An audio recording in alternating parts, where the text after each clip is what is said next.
오늘은 2022년도 마지막 수요 예배로 하나님 앞에 드리고 있습니다. 지금까지 하나님께서 우리를 지켜주시고 인도해 주신 것에 대하여 감사드리고, 또한 우리 성도님들 한 해를 마감하시는 시점에서 한 해 동안 많은 어려움이 있었지만 그래도 수고 많으셨다는 말씀을 드리고 싶습니다. 여기까지 하나님께서 우리를 인도하신 것은 하나님의 은혜였다고 생각이 듭니다. 그런 점에서 우리가 한 해를 마무리하고 또한 한 해를 시작할 때 예배로 시작하여 예배로 마무리하는 것은 중요하다고 생각합니다. 아브라함이 갈대아 우르를 떠나 가나안 땅으로 왔을 때 그가 제일 먼저 했던 것은 하나님 앞에 제단을 쌓고 예배를 드리는 일이었습니다. 이것은 신앙 고백으로서 하나님 앞에 나의 인생을 맡깁니다. 나의 미래는 하나님 손에 있는 것입니다. 라는 것을 말씀드리는 고백이었습니다. 그런 점에서 우리가 2022년도를 이제 보내고 이제 2023년도를 맞이할 텐데, 성도 영신 예배 또 특별 새벽기도를 통해서 예배로 마치고 예배로 시작하시는 우리 성도님들이 되시기를 바랍니다. 우리가 계속 살펴보고 있는 이 마태복음은 예수님에 대한 복음, 또한 이로 인하여 이루어지는 하나님의 나라에 대해서 균형감 있게 우리에게 말씀해주고 있습니다. 이런 점에서 기독교는 나 홀로 구원받아 영생을 얻는 것으로 끝나는 종교가 아닙니다. 왜냐하면 복음은 반드시 전파되어야 하고 믿는 자를 통해서 죽어가는 영혼들에게 하나님의 나라가 확장되어야 하기 때문에 그렇습니다. 그것이 바로 하나님의 뜻입니다. 따라서 구원받은 성도가 다른 영혼에 대하여 무관심하다라는 것보다 이상한 일은 없습니다. 왜냐하면 제가 계속 말씀드리는 대로 우리가 예수 믿고 회심하면 우리 안에 성령이 들어오시는데, 성령은 하나님이십니다. 그리고 삼위일체 되시기 때문에 예수님의 마음이 성령을 통하여 우리의 마음속에 이식이 되는 것과 똑같은 현상을 경험하게 됩니다.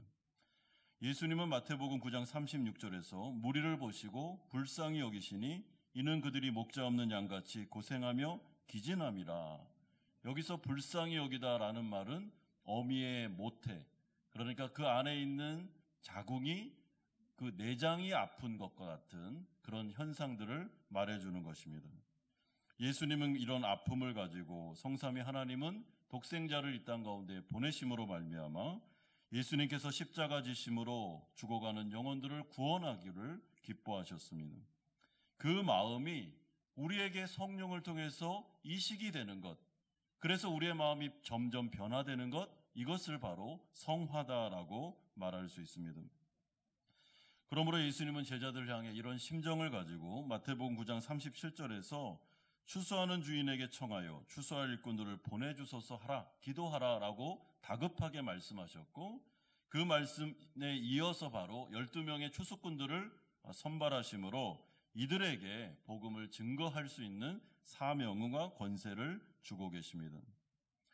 따라서 구원받은 성도는 예수 믿지 않는 영혼들, 우리에게 주어진 모든 만나는 사람들에 대하여 긍휼히 여김으로 복음을 증거하고 또한 그들을 하나님의 나라로 인도해야 되는데, 여러분 그 인도하는 과정 속에서 하나님께서 어떤 방법으로 하라라는 말씀을 지난주에 이어서 오늘도 계속 주고 계십니다. 그러니까 아무렇게나 무작정 하는 것이 아닙니다. 이것은 하나님의 원리가 있습니다. 원리에 따라서 우리가 지혜롭게 할 필요가 있다라고 생각합니다.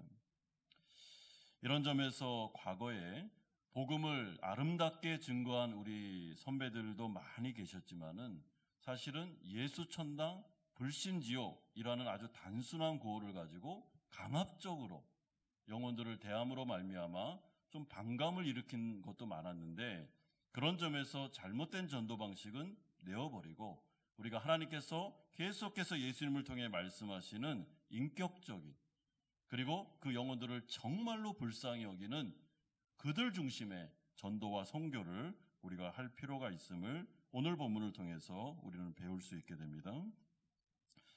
첫 번째는 성도들의 인생은 보냄받은 인생이다라는 것이 16절에서 18절, 21절에서 22절에 나오고 있습니다. 특별히 16절에 보면 예수님은 제자들을 향해 내가 너희를 보냄이라고 말씀하십니다.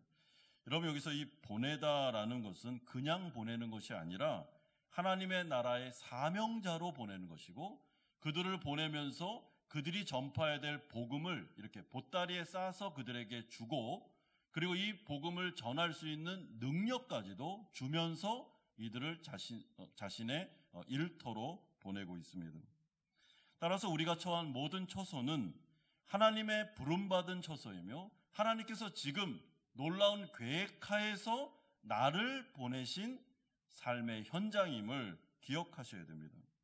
여러분, 내가 주부로서, 내가 가정을 맡은 어머니로서, 아니면 내가 어떤 직장인으로서, 아니면 대학생원으로서, 아니면 교회 구성원으로, 아니면 이 호치민에 와 있는 사람으로서 이 모든 것들은 하나님이 나를 보내서 간 거지, 내가 결정했다고 해서 주도권이 나에게 있는 것은 아닙니다.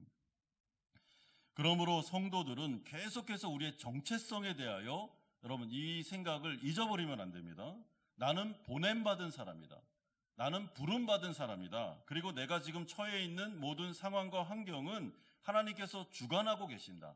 하나님이 결제하지 않은 것은 일어날 수 없다라는 것을 생각하시면서 나의 현실을 그대로 받아들여야 됩니다. 여러분, 때로는 하나님께서 우리를 보낼 때 그것이 꼭 좋은 곳만은 아닙니다. 악골골짜기, 음침한 사망의 골짜기로 우리를 보낼 때도 있습니다. 그럼에도 불구하고 성도들이 가지고 있는 확신은 무엇인가 하면 이곳에 나를 보냈다. 그러므로 여기에서 내가 할 일이 있다라는 생각을 가지고 사셔야 됩니다. 여러분, 예수님께서 제자들을 보내는데 어디로 보냅니까? 16절에 너희를 보냄이 양을 이리 가운데로 보낸가 같도다 라고 말씀하십니다. 충격적입니다. 여러분, 제자들을 양으로 비유하시면서 이 목자 대신 예수님이 하시는 말씀이, 얘들아, 이제부터 내가 너희들을 보낼 건데 너희들이 갈 곳이 어디냐면 이리들이 드글드글거리는 이리소굴이다 라고 말씀해주고 있습니다. 여러분, 이게 말이나 되는 것입니까? 어떻게 목자가 양들을 이런 식으로 완전히 그냥 양들을 다 갈기갈기 찢겨서 잡아먹을 것 같은 이리들이 있는 소굴로 보낼 수 있습니까? 여기서 말하는 이 일이라는 것은 오늘 본문에 잘 보시면 사내들인 공회원들, 종교 지도자들, 이방의 총독들과 임금들, 권세자들, 심지어 한 가족 구성원들, 부모와 형제 자매들까지 다 포함해서 예수를 거부하고 예수에 대해서 못마땅하는 모든 부류의 세상 사람들을 의미합니다. 그러니까 이들이 보냄받아서 간 그곳에서 당할 일까지도 예수님은 예언하십니다. 이들은 심한 박해와 그리고 이리들에게 물어뜯김을 당할 거라고 말씀하십니다. 17절에 사람들이 너희를 공회에 넘겨주겠고 그들의 회당에서 채찍질하리라. 18절에도 너희가 총독들과 임금들 앞에 끌려가리니, 여기서 끌려간다는 말은 체포된다는 것입니다. 21절에 장차 형제가 형제를, 아버지가 자식을 죽는 데에 내주며 자식들이 부모를 대적하여 죽게 하리라. 22절에 모든 사람에게 미움을 받을 것이다 라고 말씀합니다. 여러분, 이 부분에 대해서 어떤 주석가가 실제로 이슬람에서 일어났던 일을 써놓은 내용을 읽어보았습니다. 거기에서 자신의 남편이 회심하여 기독교인이 되었을 때 그 독실한 그 이슬람을 믿는 그 부인이 그 병을 갈아가지고 거기에다가 물에 타서 먹임으로 말미암아 죽이는 사건이 있었고, 그 부인은 그쪽에서 굉장한 충성된 사람으로 치양받는 일들이 나타났다고 합니다. 여러분, 이런 일들이 비일배재로 일어나게 될 거다 예수님은 말씀하시면서 이제 가라, 이리들에게로 가라. 거기 가서 채찍질 당하고 거기서 매맞고 감옥에 갇히고 그리고 때로는 죽임을 당할 수도 있다. 그러나 너희들은 가야 된다라고 말씀해주고 있습니다. 여러분, 그런데 문제는 제자들이 이런 대접을 받는 이유를 얘기하는데 18절에 보면 너희가 나로 말미암아, 22절에도 내 이름으로 말미암아 이런 일을 당하게 될 거다라고 말씀합니다. 그러니까 다른 이유가 아닙니다. 예수님 때문에, 예수 믿는 것 때문에, 또한 예수님을 증거하는 복음 증거 때문에 이들은 핍박을 당하게 될 것임을 경고하고 있습니다. 그러므로 오늘 본문에서 우리에게 들려주시는 첫 번째 적용 포인트가 뭐냐면, 여러분, 성도는 이 세상을 살아갈 때 우리는 핍박과 환난이나 고난, 어려움을 예상하시면서 사셔야 됩니다. 우리는 파라다이스에 부름받은 자들이 아닙니다. 맹수들이 우글우글 거리는 가운데 나도 맹수였는데 양으로 변화된 상태에서 그쪽으로 가고 있는 자이기 때문에 물려 죽일 각오를 하면서도 가야 되는 사명자임을 생각하셔야 됩니다. 그래서 인생을 살아갈 때 예수 믿는다는 이유로 핍박을 당하거나 때로는 어려움을 당하면 올 게 왔구나 라고 생각하시면 되고, 두 번째는 내가 예수 믿는 것이 확실하긴 확실한가 보다. 내가 예수님 믿지 않는 사람들과는 구별된가 보다. 그러니까 내가 예수님 믿는다는 것을 알아보고 이렇게 나를 핍박하는구나 라고 생각하시면 됩니다. 그렇기 때문에 우리가 인생을 살아갈 때 특별히 복음 증거자들은 여러분 정말 우리가 좋은 일 겪고 이 세상에서 성공하려고 부름받은 자들이 아니고 핍박당하기 위해, 고난당하기 위해, 거절감 당하기 위해서 세상에 파송된 자들이구나 라는 것을 생각하면서 굳은 각오를 가지고 여러분 사셔야 됩니다. 여러분, 제가 청소년 사역을 할 때 제일 힘들었던 게 뭔지 아십니까? 청소년들에게 복음을 증거하고 또 이들을 이렇게 캠프를 할 때 제일 힘들었던 게 뭐냐면은 거절감이었습니다. 거절감. 그러니까 내가 이렇게 노력한 만큼 이렇게 반응이 안 옵니다. 아이들한테 정말 간까지 다 쓸개까지 내주면서 그렇게 막 지극정성으로 다해서 캠프 가서 은혜 받아야지 하는데도 굉장히 냉정하게 딱 거절하고 왜 이러세요 하면서 거부감을 줄 때 그때가 제일 힘들었던 것 같습니다. 그럴 때마다 좀 생각을 했던 것은 예수님께서 십자가 지셨을 때 당하신 거부감, 거절감을 좀 많이 생각을 한 것 같습니다.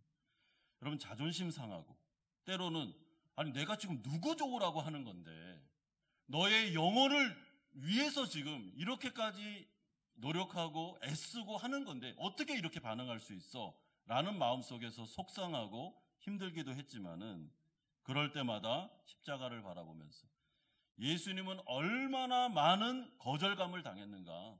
거절감 정도입니까?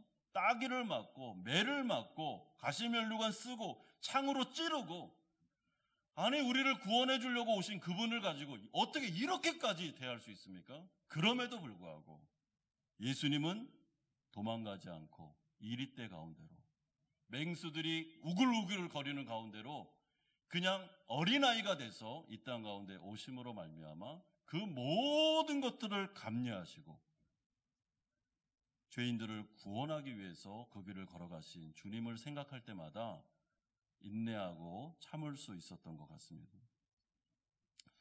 여러분, 이런 점에서 정말 영혼들을 바라보면서 눈물로 기도하고 정말 가족이나 아니면 나를 거부하고 이렇게까지 복음을 받아들이지 않는 어떤 특정한 사람을 위해서 계속 애쓰면서 전도하는 분들이 계시다면 여러분, 그 거절감에 대해서 당연하게 여기셔야 됩니다.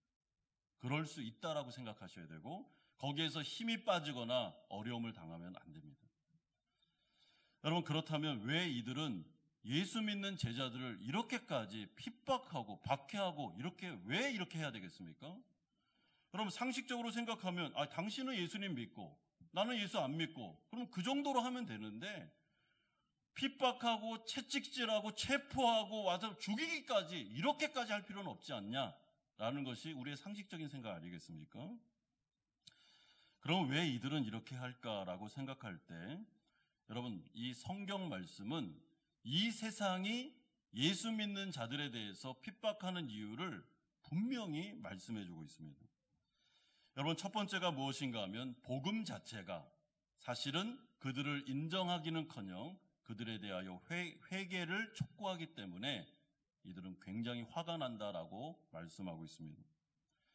여러분, 복음이라는 게 무엇인가 하면 복음은 예수 믿지 않는 자들에 대해서 당신들의 인생이 틀렸습니다.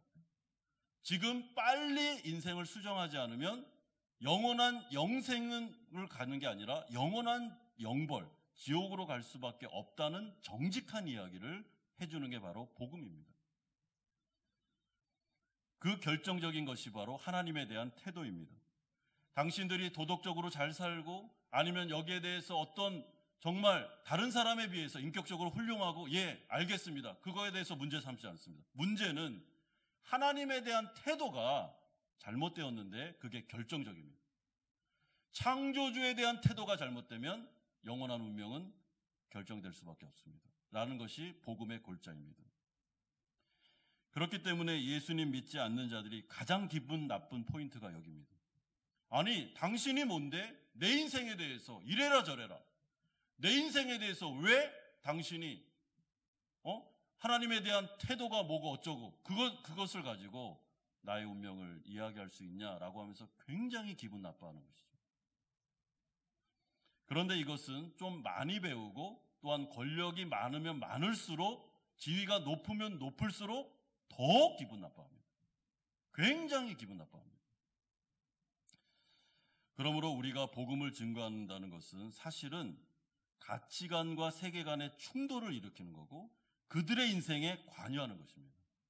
그들의 인생에 대해서 인정해 주는 게 아니고 잘못됐다고, 이거 빨리 수정하지 않으면 큰일 난다는 이야기를 정직하게 해주기 때문에 겸손한 사람은 그 이야기를 받아들이지만 교만한 사람은 받아들일 수가 없는 것이죠. 그래서 기독교는 늘 언제나 굉장히 독선적이다, 독단적이다. 왜 구원 얻는 길은 한 길밖에 없냐고 얘기하냐, 여러 길이 있다고 왜 그런 말을 못하냐라고 비판을 많이 받습니다. 그래서 종교다원주의가 유행을 하기 시작했으며 어떻게 기독교에만 구원이 있어? 불교에도 있고 힌두교도 있고 또 다른 예수가 왜 없겠어 하면서 구원자를 여러 번 만든 것이 종교다원주의입니다. 그래서 어떻게 하죠? 천주교에서 수녀들과 그리고 불교에서 스님이 함께 손을 잡고 자전거를 타는 광고가 나옵니다. 왜냐하면 우리는 연합하고 우리는 같이 하나다라는 것을 얘기해주고 싶기 때문에 그렇습니다. 그러나 성경은 그렇게 말하지 않습니다. 성경은 오직 구원은 한 길, 예수 그리스도 외에는 하나님에 대한 태도를 바꾸지 않으면 구원은 없다고 말합니다. 아무리 도덕적으로 훌륭하고 양심적으로 살고 또한 수행을 많이 하고 고행을 많이 해서 덕을 많이 쌓는다 할지라도 아무 필요 없습니다. 예수님에 대한 태도, 내가 죄인이고 저분이 나의 죄를 위해서 십자가 죽으셨고 저분 외에는 나는 구원받을 수 없다는 걸 인정하지 않으면 구원은 없다라고 말하니까 이런 말을 들을 때 굉장히 화가 나는 것입니다. 그래서 역사적으로 보면 실제로 여러분 복음 증거자들을 죽이기까지 했습니다. 그리고 복음이 들어왔을 때 그 시대, 그 세계관과 가치관을 막 뒤흔들기 때문에 나라의 권력을 잡은 사람들이 굉장히 악성 종양과 같다라고 하면서 기독교를 반대하고 특별히 예수에 대하여 퀴리오스, 주라고 이야기하니까 로마 황제와 같은 경우는 이 기독교인들을 말살하는 정책으로 나아가게 됩니다. 그러므로 복음 자체가 사실은 세상 사람들이 받아들이기에는 거부감이 드는 것입니다. 또한 두 번째로는 복음 자체뿐만 아니라 예수님을 믿고 복음을 받아들인 사람의 삶이 변화되기 때문에 이 세상 사람들은 좋아하지 않습니다. 여러분, 우리가 예수님을 믿고 나면 우리의 정체성은 하나님의 나라 백성이 됩니다. 그러면 예수 믿기 전까지는 세상 사람들과 어울리면서 세상이 원하는 법대로, 관례대로, 풍습대로 그냥 아무런 양심의 꺼림칙 없이 같이 더불어 잘 살았습니다. 문제가 없었습니다. 그런데 예수님을 믿고 난 다음에 그 사람에게는 마음속에 새로운 법이 생겼습니다. 하나님 나라 법. 그래서 그 하나님의 나라 법과 세상에서 여태까지 살았던 법이 충돌할 때 예전에는 그냥 충돌이 없었기 때문에 그냥 더불어 살았는데 그 다음부터는 어떻게 됩니까? 이건 아닙니다. 이건 제가 하나님 나라 백성으로 못합니다. 라는 거절 의사를 하기 시작하는 것입니다. 무조건 예전에는 예스 했는데 이제는 노 하는 것입니다. 이건 못합니다. 과장님, 이거는 제가 못하겠습니다. 제가 크리스찬으로서 하나님이 그럴 걸 좋아하지 않습니다.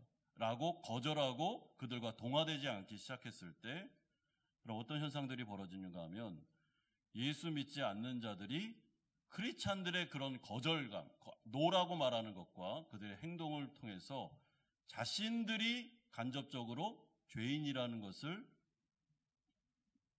얘기해 주는 것을 봤기 때문에 싫어하게 된다라고 말씀합니다. 그래서 요한복음 3장 19절에서 20절은 이렇게 말씀합니다. 그 정죄는 이것이니 곧 빛이 세상에 왔으되 사람들이 자기 행위가 악함으로 빛보다 어둠을 더 사랑한 것이니라. 악을 행하는 자마다 빛을 미워하여 빛으로 오지 아니하나니 이는 그 행위가 드러날까 함이라. 어둠 가운데 빛이 비치면 어둠은 사라집니다. 여러분 다 이게 옳다라고 말합니다. 근데 어떤 사람이 딱 등장하니 그거 아닙니다. 옳은 게 아닙니다. 그거는 하나님이 싫어하는 것입니다. 죄입니다 라고 말하면 분위기 완전히 깨는 것입니다. 그리고 그랬을 때 그게 옳구나 하면서 무릎 꿇고 회개하는 기는커녕 네가 뭔데?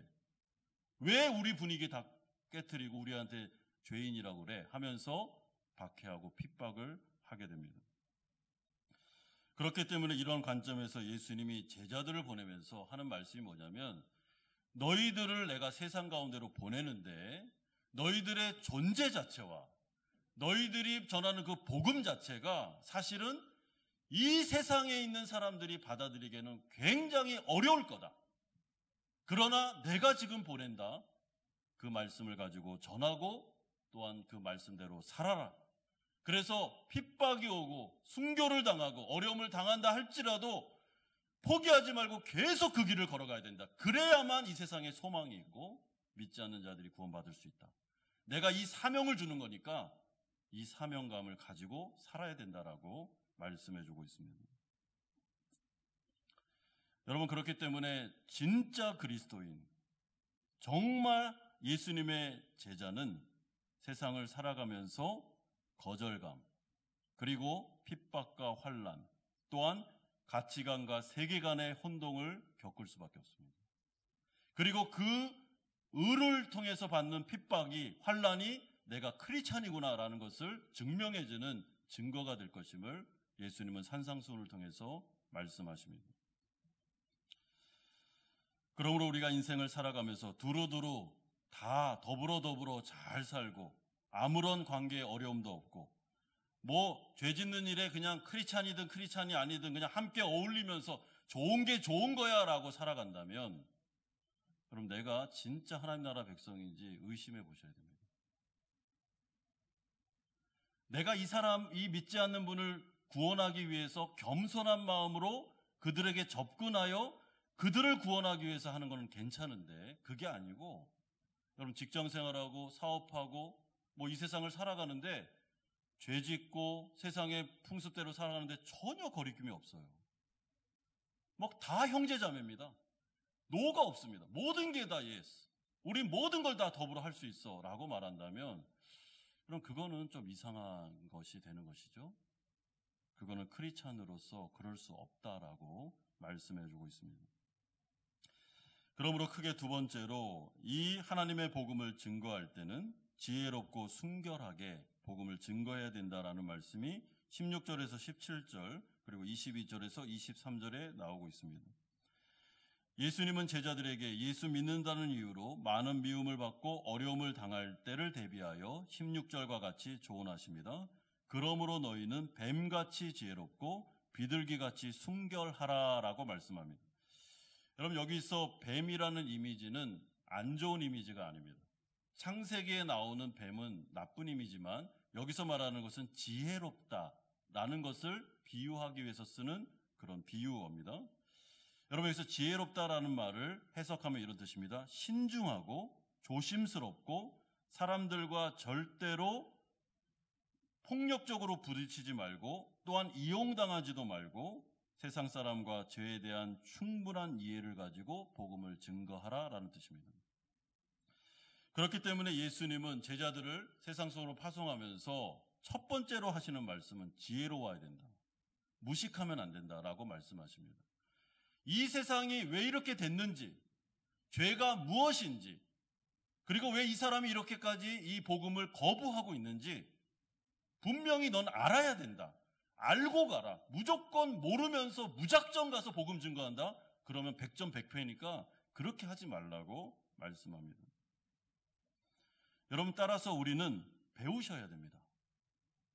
여러분, 세상이 왜 이렇게 됐는지 성경적으로 배워야 됩니다. 세상이 왜 이렇게까지 망가졌는가? 왜 이렇게 사람들은 사나워졌는가? 왜 다 이리 때가 됐는가? 왜 하나님에 대해서 이런 반감을 가지고 있는지에 대해서 우리는 알아야 됩니다. 그리고 죄가 뭔가? 죄의 성격, 죄의 속성, 그리고 죄가 얼마나 파괴적인지를 우리는 알아야 됩니다. 또한 사탄 마귀가 얼마나 강한 적인지에 대해서도 알아야 됩니다. 그리고 내 자신도 알아야 되고 하나님도 알아야 되고 우리는 모든 것들을 알아야 됩니다. 알고 가야지 이길 수 있는 것입니다. 여러분, 나를 알고 적을 알면 100점 100승할 수 있습니다. 나도 모르고 적도 모른다. 그러면 100점 100패입니다. 지금 예수님께서 제자들을 향해서 하시는 말씀이 너희들은 지혜로워야 된다. 너희들은 배워야 된다. 무작정 아무것도 모르는 상태에서 덤벼들지 마라. 먼저 배우고 나아가야 된다라고 말씀합니다. 여러분, 그렇기 때문에 아는 사람은 여유가 있습니다. 모르니까 불안하고 모르니까 두려운 거지, 내가 이 모든 것을 알고 있으면 여유 있게 사람들을 대할 수 있습니다. 여러분, 아마추어와 프로가 다른데 아마추어는 뭘 잘 모르기 때문에 뭔가를 할 때도 굉장히 서투르고 그리고 어설프게 합니다.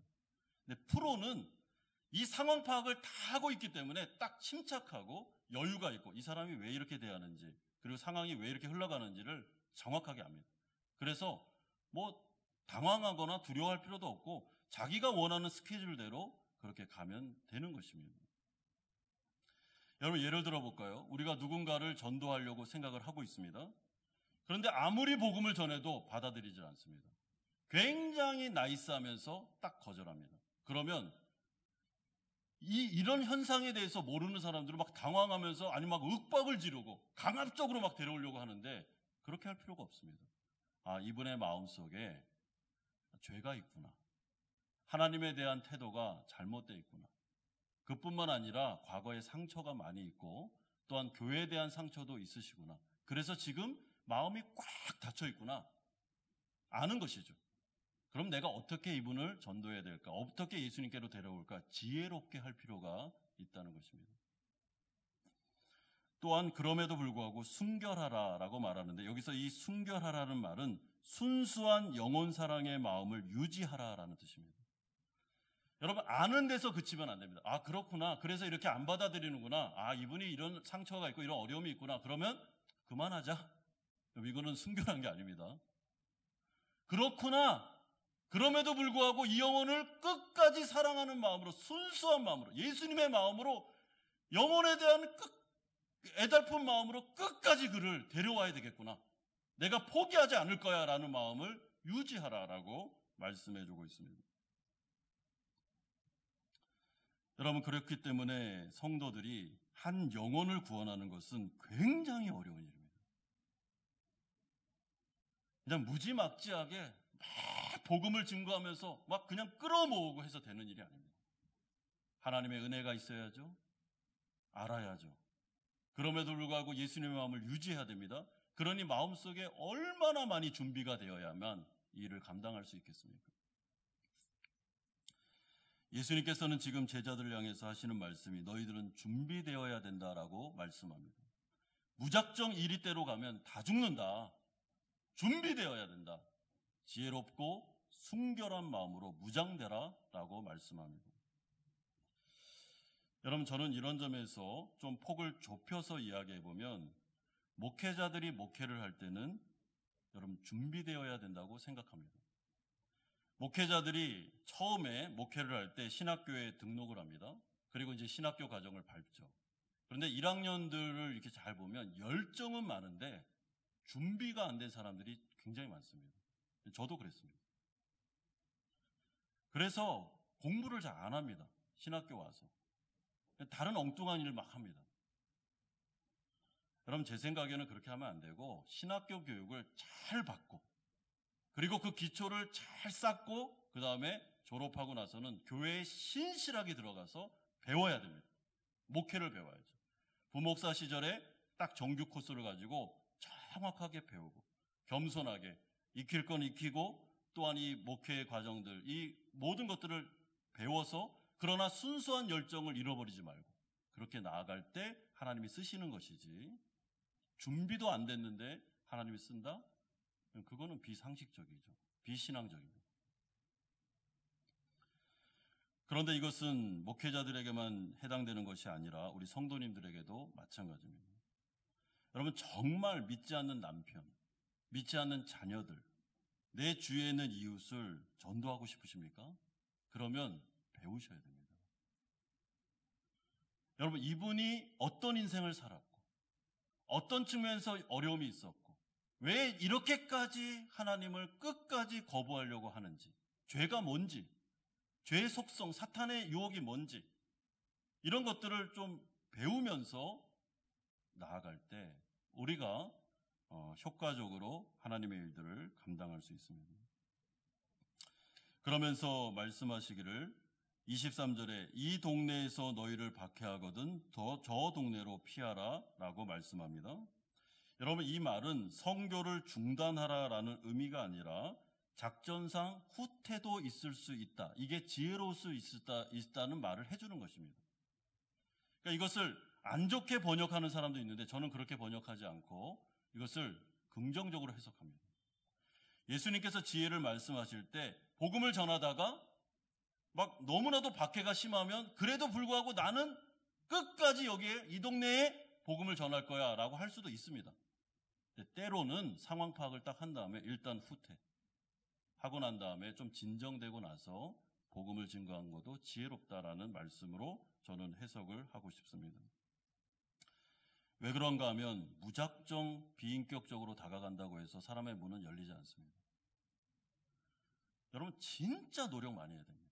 한 영혼을 구원하는 것은 기적입니다. 기적. 이거는. 여기 앉아 계신 우리 성도님들은 다 기적의 사람들입니다. 우리 마음이 어떻게 열렸습니까? 우리가 예수님을 어떻게 영접했습니까? 여러분, 저와 같은 그 모태신앙도 저는 제가 알기에 중3 때 예수님을 영접한 것 같습니다. 그 전까지는 그냥 다닌 거죠. 어떻게 하다가 내 마음이 열렸고 예수님을 인격적으로 영접했고 구원받았는가? 이건 하나님이 하신 것입니다. 물론 그 주위에 많은 목사님들, 친구들, 믿음의 선배들이 있었죠. 가족이 있었습니다. 그래서 주님께로 인도하긴 했지만 그래도 이것은 하나님의 역사였습니다. 그런데 그 가운데 제가 기억에 남는 것은 저를 인격적으로 대해주셨던 저의 선배와 목사님들이셨습니다. 이분들은 하나님의 말씀을 정말 인격적으로 가르쳐 주셨습니다. 그리고 제 말을 인격적으로 들어줬습니다. 말도 안 되는 질문들, 그리고 막 예를 들어 예종론 같은 경우는 경론을 벌이면서 제가 막 항의하고 이런 게 어디 있어요 하면서 막 그렇게 한다 할지라도 다 들어줬습니다. 그리고 차근차근 설명해 주면서 하나님이 너를 이해하게 하실 거야 라는 그런 모습들이 너무나도 아름다웠던 것 같습니다. 그리고 하나님의 은혜로 회심하게 되었습니다. 여러분, 때로는 일단 이렇게 후퇴할 때도 필요합니다. 그리고 좀 휴지기를 가지고 좀 여유를 주고 그러나 계속 기도하면서 그 영혼을 하나님께로 인도하기 위해서 데려오는 것. 이런 지혜들, 상황과 환경에 따라 내가 자유자재로 하나님의 은혜 가운데 이 영혼을 두고 정말 끝까지 하나님을 의지하면서 지혜롭게 그리스도께로 인도하는 방법, 그것들을 우리가 익혀야 된다라고 말씀합니다. 그러면 어떤 약속이 우리에게 주어집니까? 여러분, 22절에 보십시오. 또 너희가 내 이름으로 말미암아 모든 사람에게 미움을 받을 것이나 끝까지 견디는 자는 구원을 받게 될 거다라고 말씀합니다.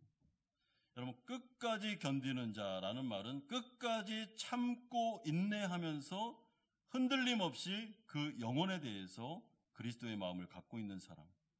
그래서 이 영혼을 구원받게 하고 싶은 그 사람은 그 자신뿐만 아니라 그 상대방의 영혼도 구원을 받게 될 거다. 너와 내 집이 구원받는 역사가 일어나게 될 거다라고 약속해 주고 있습니다. 그러므로 사랑하는 성도 여러분, 우리가 예수님을 증거할 때 여러분 포기하면 안 됩니다. 한두 번 했다고 해서 좌절하거나 낙심하시면 안 됩니다. 끝까지 주님 바라보면서 하나님 의지하면서 나아가셔야 됩니다.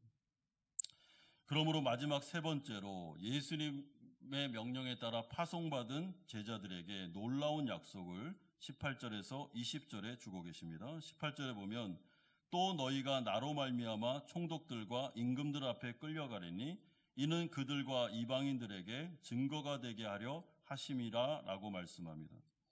여러분, 이 말씀이 위로가 되는 이유는 너희들이 이방인 권세자들에게 잡혀서 체포당해서 끌려갈 때 이 상황이 우리가 객관적으로 보면 굉장히 안 좋은 현실처럼 보일 수 있는데 내가 이 어려운 현실도 주관함으로 말미암아 너희들이 무작정 고생을 하는 것이 아니라 어떻게 해요?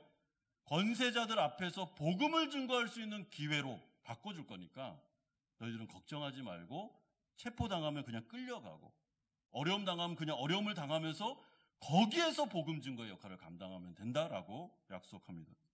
그러므로 19절에 이렇게 말씀합니다. 너희를 넘겨줄 때에 어떻게 또는 무엇을 말할까 염려하지 말라. 그때 너희에게 할 말을 주시리니 20절에 말하는 이는 너희가 아니라 너희 속에서 말씀하시는 이 곧 너희 아버지의 성령이시니라. 여러분, 염려하지 마라, 걱정하지 마라, 위로하십니다.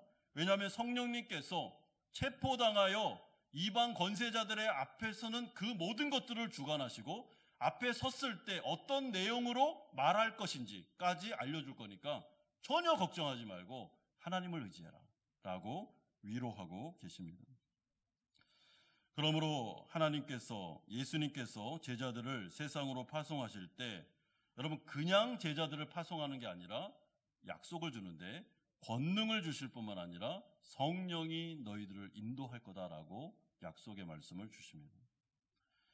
여러분, 그러므로 우리가 이 세상을 살아갈 때 하나님의 주권을 인정하는 것이 중요합니다.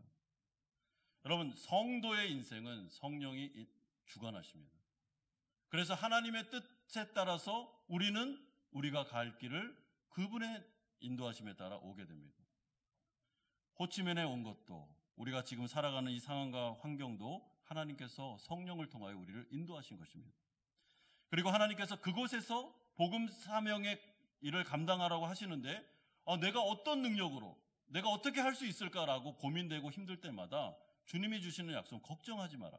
내가 능력도 주고 할 말도 주고 지혜도 주고 내가 너를 잘 인도해 줄 거니까 너는 걱정하지 말고 나만 의지하면 된다라고 말씀하십니다. 그러면서 이 믿는 자들에게 실제로 어떤 역사가 일어납니까? 때에 따라 돕는 은혜가 일어납니다. 진짜 어려운 상황인데도 때에 따라 성령께서 나에게 말씀을 주십니다.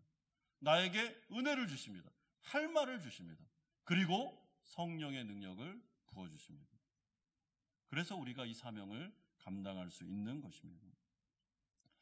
내가 능력이 많기 때문에 내가 권세가 있기 때문에 하는 것이 아니라 하나님께서 능력자이시며 권세자이시며 모든 성도와 동행하시는 분이시고 그분들에게 때에 따라 돕는 은혜를 매일마다 매 순간마다 주시는 분이시기 때문에 믿음 안에서 그분의 은혜를 통해서 일들을 감당할 수 있음을 우리에게 알려주시면서 그러니까 걱정하지 말고 염려하지 말고 이 일을 잘하면 좋겠다라고 말씀하십니다.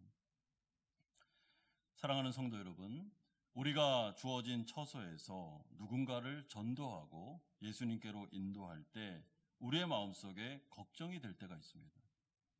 아무리 이렇게 노력해도 안 되면 어떡하지? 물론 하나님의 주권이죠.